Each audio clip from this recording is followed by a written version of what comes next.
May mga taong hindi kailangan magpakitang gilas, magbuhat ng bangko, o magsalita ng marami para lang mapansin. Tahimik lang sila. Simple. Walang effort. Pero bakit parang sila pa ang tinatandaan, binabalikan o pinagmamasdan? Hindi ito tsamba. Hindi rin ito mahika. At lalong hindi ito dahil sa itsura. Madalas ito'y nag-uugat sa mga ugaling hindi halata sa panlabas, pero malakas ang tama sa loob. Mga asal na tahimik pero matindi ang epekto. At kung minsan, kahit ang mga taong may asawa na, ay hindi maiwasang mapatingin. Pero teka, hindi ito tungkol sa panunulot, panlilin lang, o paninira ng relasyon. Ang usaping ito ay mas malalim, mas matino. Ang Stoic philosophy ay hindi nagtuturo kung paano agawin ang atensyon ng iba. Itinuturo nito kung paano hindi mo kailangang mang-agaw. Para mapansin ka pa rin, sa bidyong ito, tatalakayin natin ang 6 na ugali na likas sa mga taong may matatag na kalooban, emosyonal na disiplina, at tahimik na presensya. Mga taong hindi hinahanap ang pansin, pero sila ang palaging nakikita.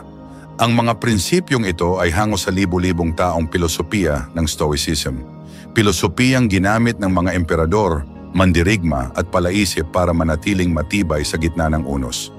Pero sa panahon ngayon, ito rin ang mga ugaling tahimik na umaakit sa iba. Bakit? Dahil sa isang mundong puno ng ingay, yabang at validation-seeking behavior, ang isang taong tahimik pero matibay ay parang oasis sa disyerto. Nakakagulat, nakakabighani, at mahirap kalimutan. Kaya kung nararamdaman mong kahit wala kang ginagawa, may mga taong tila naaakit sa iyo, baka meron ka ng isa sa mga ugaling ito. At kung wala pa, baka panahon na para linangin mo. Hindi para gamitin sa panunukso, kundi para mas maging buo at matibay ka bilang tao. Dahil kapag buo ka sa loob, ikaw mismo ang nagiging magnet. Sa mga susunod na minuto, ilalatag natin ang 6 na ugali na hindi mo kailangang ipagsigawan. Ugaling hindi kailangang ipaliwanag, pero kusa nilang pinapansin. Handa ka na ba? Simulan natin sa una. Isang ugali hindi mo pinipilit pero ramdam ka. Isang bagay na hindi madaling tularan. Ang taong hindi nagpupumilit. Hindi nagmamakaawa para sa pansin. Hindi nangangailangan ng validation. Pero kahit hindi sila humihiling ng pansin, sila ang laging naroroon sa isip ng iba. Ang sikreto? Presensyang hindi sinasabi pero damang-dama. Ito ang unang ugali na likas sa isang Stoic. Hindi sila naghahabol pero sila ang hinahabol. Kapag hindi ka desperado sa atensyon, hindi ka rin nagmumukhang kulang. At sa mundo ngayon kung saan ang lahat ay gustong mapansin, ang taong hindi nangangailangan ng spotlight ay parang anomalyang nakaka-curious, nakakaakit. Dahil ang hindi mo hinihingi, kusa nilang ibinibigay. Pansinin mo, sino ang mas hinahangaan? Ang laging nagpaparamdam o ang taong tahimik pero kapag andyan, ramdam ang presensya? Hindi ito tungkol sa pagiging misteryoso lang. Ito ay tungkol sa pagkakaroon ng kabuuan sa sarili mo.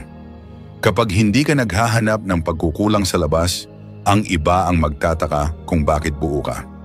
Ito ang taktika ng maraming taong hinahangaan. Hindi nila sinasabi ang halaga nila.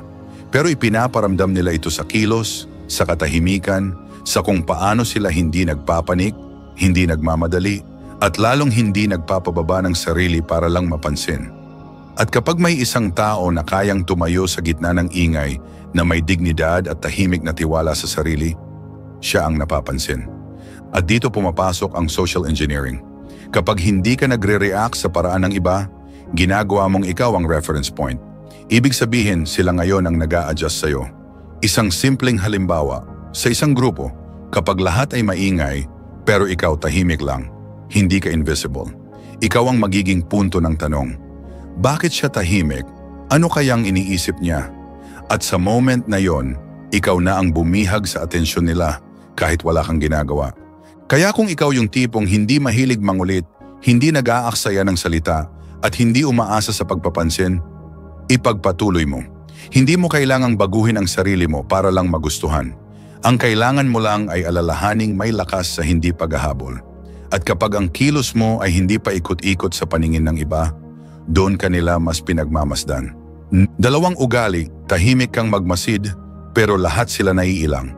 Isa sa pinaka hindi nila alam kung paano i-handle, ang presensyang tahimik pero matalim.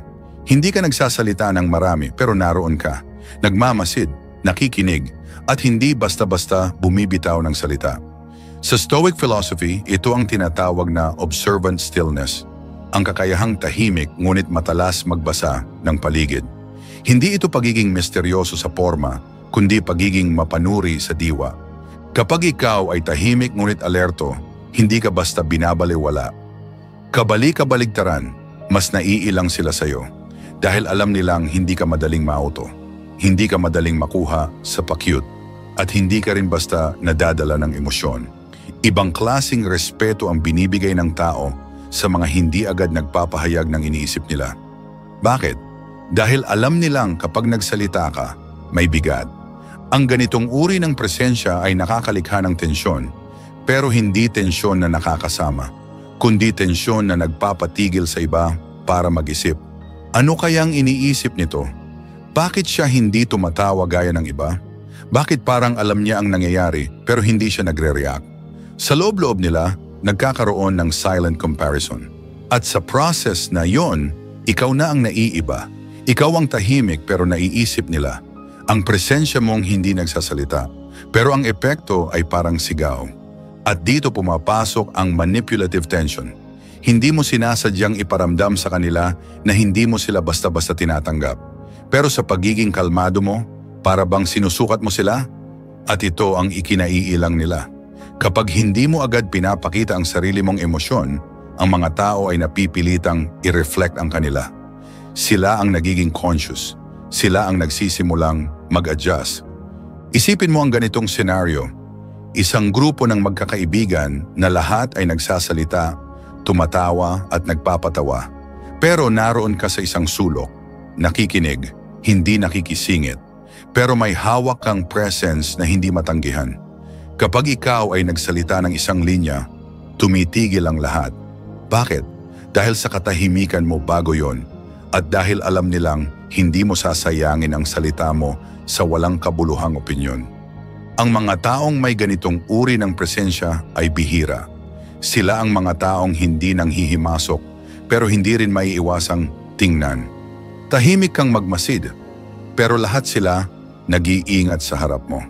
Iyan ang kapangyarihan ng obserbasyong hindi nag-aambag ng ingay, pero malakas sa epekto.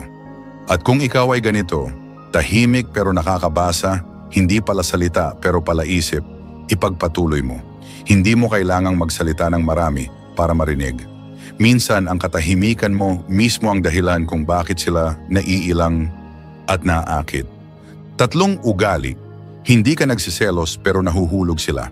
Sa paningin ng marami, ang hindi pagsiselos ay senyales ng kawalang pakialam.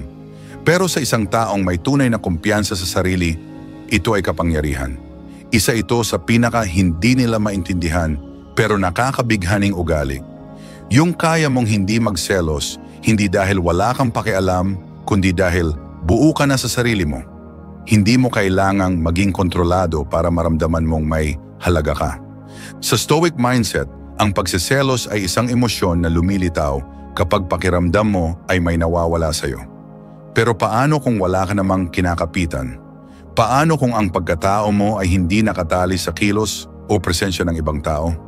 Doon lumilitaw ang isang nakakatakot pero kaakit-akit na presensya. Ang taong hindi natitinag kahit na may ibang humahanga sa taong gusto niya. Ang taong hindi nangingialam pero siya ang naiisip. Ang ganitong klaseng emosyonal na independensya ay bihira. At dahil dito, nagkakaroon ng cognitive dissonance ang nasa paligid mo. Sanay silang kapag may threat, dapat magselos ka. Dapat mag-react, pero hindi ka sumasabay sa script na yon. At sa hindi mo pag-react, nawawala sila sa balanse. Napapaisip sila, bakit hindi siya nagsiselos? Wala ba akong halaga sa kanya? Pero ang totoo, mas malalim pa roon ang sagot. Ang hindi pagsiselos ay hindi kawalang malasakit. Ito ay pagsasabuhay ng kontrol. Kapag kaya mong hindi panghimasukan ang hindi mo kontrolado at manatili pa ring panatag, doon ka hindi lang nirerespeto kundi hinahangaan. Lalo na ng mga taong sanay sa paghabol, sa emotional na drama at sa validasyon. Kapag hindi mo ibinibigay ang expected reaction, nagiging ikaw ang hinahabol. Ito ang kapangyarihan ng tahimik na kumpiyansa. Hindi mo sinasabi, pero ramdam na hindi mo kailangan ng reassurance. At sa ganitong ugali, hindi lang respeto ang nakukuha mo, kundi yung hindi mo inaasahang pagtingin mula sa mga taong dati ay ikaw ang tinitimbang. Ngayon, sila na ang nagtataka kung anong meron ka at bakit ka hindi naaapektuhan. Manipulasyon ba ito? Hindi kung totoo ang emosyonal mong kalayaan. Pero sa mata ng iba, ito ay napakalalim na antas ng psychological edge. Dahil ang taong hindi nagsiselos ay parang hindi mo mabasa. Hindi mo siya kontrolado. At ang hindi mo kontrolado, yan ang kadalasang naaakit ka. Kung ikaw ay ganito, hindi nagre-react, hindi nagmamadaling sumabat, at hindi nagpapakita ng insecurity, alam mong malayo ka na sa karamihan. At tandaan, ang hindi mo pagkilos ay isang pagkilos na rin. At kung minsan, yun ang pinakamatinding epekto.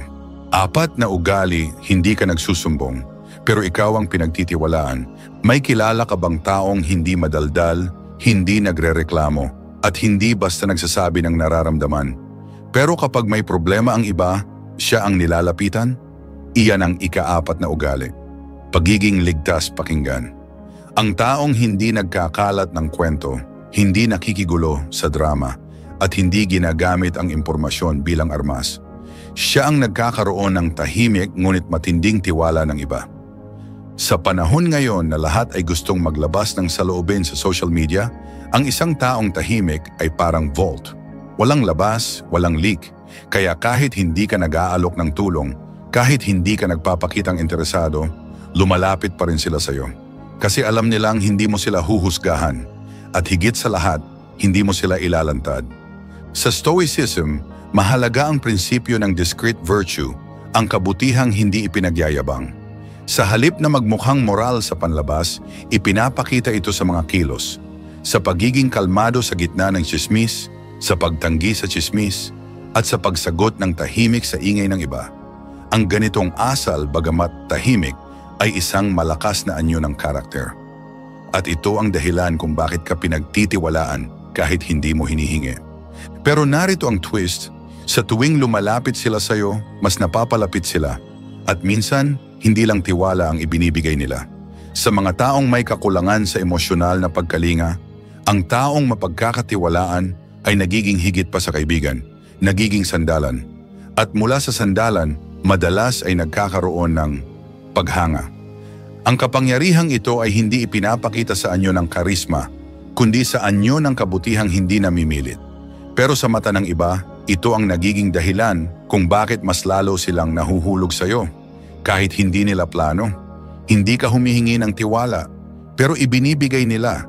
Hindi ka naglalantad ng sarili, pero sila ang kusa.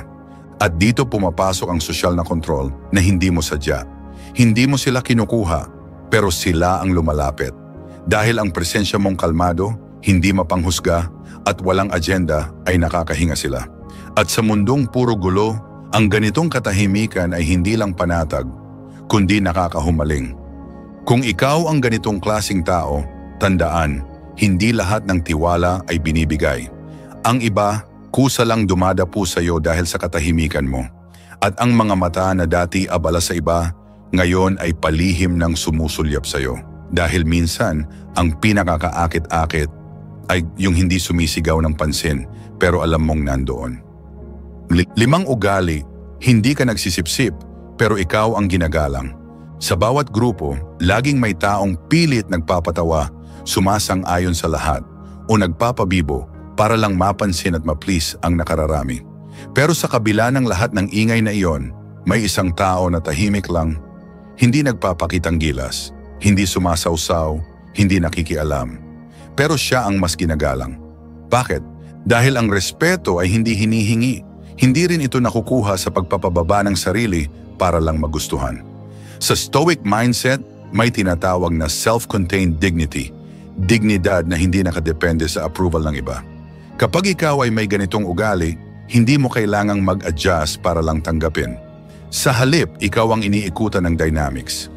Ang taong hindi nagpapakita ng pangangailangan sa atensyon ay hindi rin madaling kontrolin, kaya nga mas ginagalang. Kasi hindi mo siya kayang paikutin. Hindi siya sumasabay sa trip ng iba para lang hindi ma-outcast. At sa hindi niya pagsabay, mas lalo siyang namumukod-tangi. Mas ramdam ang kanyang presensya. Mas sinusukat ang kanyang opinyon. Sa social hierarchy, laging may unspoken rules. Pero ang hindi alam ng marami, minsan ang pinakamataas sa respeto ay hindi yung pinakamasalita, kundi yung pinakatahimik pero buo ang loob. Hindi sila nangingialam, pero sila ang sinusulyapan. Hindi sila nagpapayo, pero kapag nagsalita, tumatahimik ang iba. Narito ang sikreto. Kapag hindi mo ipinaglalaban ang pwesto mo, pero alam mong karapat-dapat ka, ramdam ito ng iba. Ang ganitong confidence ay bihira, at sa mundong puno ng insecurity, ang taong hindi naghahanap ng atensyon ay para bang banyaga. At dahil dito, mas nakakaakit. Ito ang sining ng passive dominance. Hindi ka nangingibabaw sa salita, kundi sa paraan ng pagkatao mo. Hindi ka nananakot pero ang tibay ng loob mo ay nararamdaman. Hindi mo kailangan maging bida. Dahil kahit nasa gilid ka lang, ikaw ang binibigyan ng puwang at kung minsan ng paghanga. Ang mga taong hindi pala sip-sip pero may paninindigan ay naglalabas ng isang enerhiya na hindi madaling ipaliwanag. Nakakabighani sila hindi dahil sa ginagawa nila kundi sa hindi nila ginagawa. Hindi sila nakikiayon, hindi sila nagpapanggap. At ang totoo, sa pagiging totoo nila, dun sila kinagigiliwan. Kung ikaw ay ganito, tandaan, hindi kailangang makuha ang lahat ng tao. Minsan ang respeto ay kusang ibinibigay sa mga taong hindi ito hinahanap. Dahil sa katahimikan mo, sa paninindigan mo, at sa pagiging totoo mo, napapansin ka. At sa mundo ngayon, yan ang rare. Yan ang kaakit-akit. Ang kaanim na ugali, hindi ka nangungumbinsi, pero sila mismo ang nahihila. May mga tao na palaging may pinapatunayan. Palaging may gustong kumbinsihin, pero minsan may isang tao na tahimik lang. Hindi nangungumbinsi, hindi nagrereklamo, hindi nakikipagtalo. Pero sa hindi maipaliwanag na dahilan, parang siya ang sinusundan. Parang siya ang pinapakinggan. Parang siya ang gusto nilang pakinggan pa. Ito ang huling ugaling bihirang-bihira sa panahon ngayon. Ang hindi pagiging mapilit, pero nagiging influential pa rin. Sa Stoicism, ito ang tinatawag na influence through example. Pamumuno sa pamamagitan ng kilos, hindi sa salita. Hindi ito manghimok para sumama. Ito ay gumalaw ng tama at hayaan silang sumunod. Kapag hindi mo pilit na pinapaintindi ang paniniwala mo, pero ikaw mismo ang embodiment ng prinsipyo mo, hindi mo na kailangang magsalita. Ang tahimik mong pagkilos ang nagsasalita para sa'yo. At sa ganitong approach, ang mga tao ay hindi mo kailangang hilahin. Sila mismo ang kusang lumalapit. Hindi ito karisma sa typical na anyo. Hindi ito charming na ngiti o madulas na pananalita. Ito ay kapangyarihan ng consistency. Kapag nakita nilang hindi ka pabago-bago, hindi ka reactive, at hindi ka nagnanasa ng atensyon, ikaw ang posting hindi natitinag at sa mundong lahat ay naghahanap ng direksyon, ang hindi gumagalaw ay siya mismong sinusundan. At dito ko gustong itanong sa'yo, may mga pagkakataon ba na kahit hindi ka nagsalita, may nagsabi sa'yong buti ka pa? O ikaw na lang gusto kong kausap? O kahit minsan ay may sumunod sa ginagawa mo kahit hindi mo sila kinausap? Kung oo, baka hindi aksidente yan. Baka ikaw nga yun. At kung hindi mo pa ito nararanasan, baka oras na para subukan mong hindi ipilit. Baka doon ka mas mapansin. Kapag may isang taong gumagalaw ng may disiplina, may kababaang loob at may paninindigan, hindi niya kailangang mag-anyaya. Ang kilos niya pa lang ay imbitasyon na. At kung ikaw ay na-inspire sa ganitong uri ng presensya, baka ito na ang paanyaya sa iyo para maging mas totoo, mas kalmado at mas buo.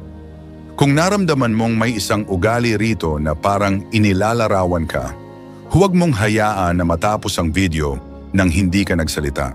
Baka may taong katulad mo rin na kailangang makabasa ng komento mo. At kung may kilala kang dapat makarinig ng ganitong pananaw, baka ito na ang panahon para ibahagi mo to sa kanya. Walang sapilitan, pero baka ito ang magsimula ng pagbabago sa iba. At kung ramdam mong gusto mong matuto pa, hindi ko sasabihing mag-subscribe ka. Pero kung may susunod na video at andyan ka pa rin, baka isa ka na sa mga taong hindi lang nanonood, kundi nagbabago. Sa dulo ng lahat ng ito, isang bagay ang malinaw. Hindi mo kailangang maging maingay para mapansin. Hindi mo kailangang ipakita ang lahat para mapahalagahan. At lalong hindi mo kailangang habulin ang atensyon para piliin ka. Ang 6 na ugaling pinag-usapan natin ay hindi tungkol sa panlabas na pagpapakita. Ang mga ito ay panloob na lakas, panloob na dignidad, panloob na kapangyarihan. At kung isa ka sa mga taong tahimik lang pero alam mong may nilalaman ka, huwag mo na iyang itago. Hindi mo kailangang ipagsigawan, pero huwag mo ring ikahiya. Dahil sa panahong puro ingay ang naghahari, ang isang presensyang payapa ay parang ilaw sa madilim na silid. Hindi kailangang sumigaw. Basta't nariyan, ramdam. Minsan, ang mga taong hindi inaasahang maging sentro, sila ang talagang may kakayahang baguhin ang paligid. Hindi sa pamumuna, hindi sa drama, kundi sa pagiging totoo, sa paninindigan, sa integridad. Kapag isa ka sa kanila, alam mong hindi ka nag-iisa. At oo, may mga pagkakataon na kahit may iniingat ang relasyon ng isang tao, hindi pa rin niya mapigilang mapatingin sa presensyang tahimik, pero buo. Kung naramdaman mong may sinabing totoo sa iyo ang video na ito, isulat mo. Hindi para sa akin. Para sa susunod na manonood na katulad mo rin, naghahanap ng sagot. Ang isang komento mo, maaaring maging dahilan ng tahimik na pagbangon ng iba. Kung may kilala kang dapat makarinig nito, baka ito na ang panahon para ibahagi mo ito sa kanya. Walang sapilitan. Pero minsan, ang isang simpleng share ay isang simpleng paraan para may mailigtas sa tahimik na paghihirap.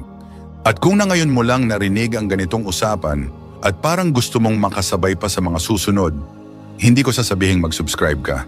Pero kung naramdaman mong ito ang tahanan ng mga tulad mong tahimik pero malalim, malamang babalik ka rin. At sa pagbabalik mo, dun natin ipagpapatuloy ang lakas na hindi kailangang isigaw. Dahil sa huli, ang Stoicism ay hindi lang tungkol sa kung paano ka humaharap sa mundo, kundi kung paano ka naninindigan kahit walang nanonood. Pero ngayon, may nanonood na. At baka ikaw na ang inaabangan.